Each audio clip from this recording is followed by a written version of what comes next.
उन्हाळ्यामध्ये बनवल्या जाणाऱ्या बऱ्याचशा भारतीय पारंपरिक अशा रेसिपीज तुम्हाला माहितीच असतील.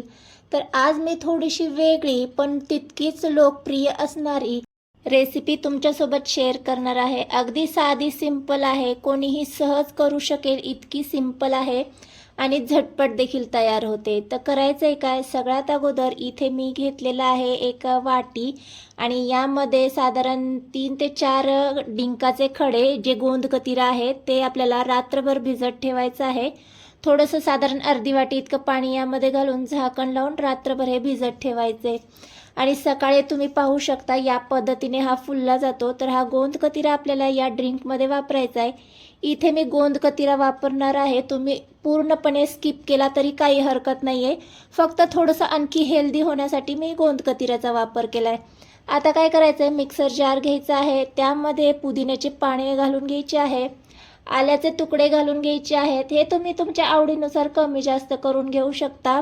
अगदी जास्त आपल्याला तिखट करायचं नाही आहे, थोडीशी एक मिरची म्हणजे आवडीनुसारच घालून घेतलेली आहे, तुम्हाला कितपत आवडती त्यानुसार घालून घ्यायची. आणि आपण जो गोंदकतिरा भिजत ठेवला होता त्यातले 2 चमचे गोंदकतिरा यामध्ये घालून घेतला आणि गुळाचे खडे आवडीनुसारच घालून घ्यायचे, थोडंसं जास्त घातलं तरी काही हरकत नाही आहे. काळं मीठ आणि रेग्युलर मीठ आवडीनुसार घालून घेतलं आणि चाट मसाला देखील यामध्ये मी घालून घेतलेला आहे. अर्धा लिंबू यामध्ये पिळून घ्यायचा आहे. बरं, यामध्ये मी जे काही साहित्य वापरले ना, एखादं दुसरं साहित्य तुमच्याजवळ नसेल ना तर स्किप करू शकता, त्याने टेस्टमध्ये काही फरक फारसा येणार नाही.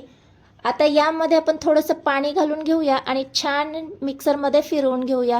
अगोदर मी थोडंसं पाणी ॲड करून घेतलं कारण की हे सगळं छान एकजीव असं वाटलं जाईल, त्यासाठी अगोदर थोडंसं पाणी आणि नंतर पुन्हा यामध्ये आपल्याला थंड असं माठातलं पाणी घालून घ्यायचं आहे आणि पुन्हा हे मिक्सरमध्ये फिरवून घ्यायचं आहे. तर इथे पाहू शकता मस्त असं आपल्या इथे ज्यूस तयार झालेला आहे.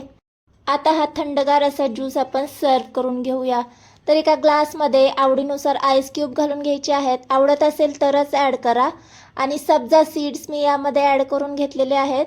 हे मी अगोदरच भिजत ठेवलेले होते, त्यामुळे आता मी यामध्ये ॲड करून घेतले आणि आपण जो तयार केलेला ज्यूस आहे तो यामध्ये ॲड करायचा आहे. तर इथे पाहू शकता मस्त थंडगार असा आपला इथे ज्यूस तयार झालेला आहे.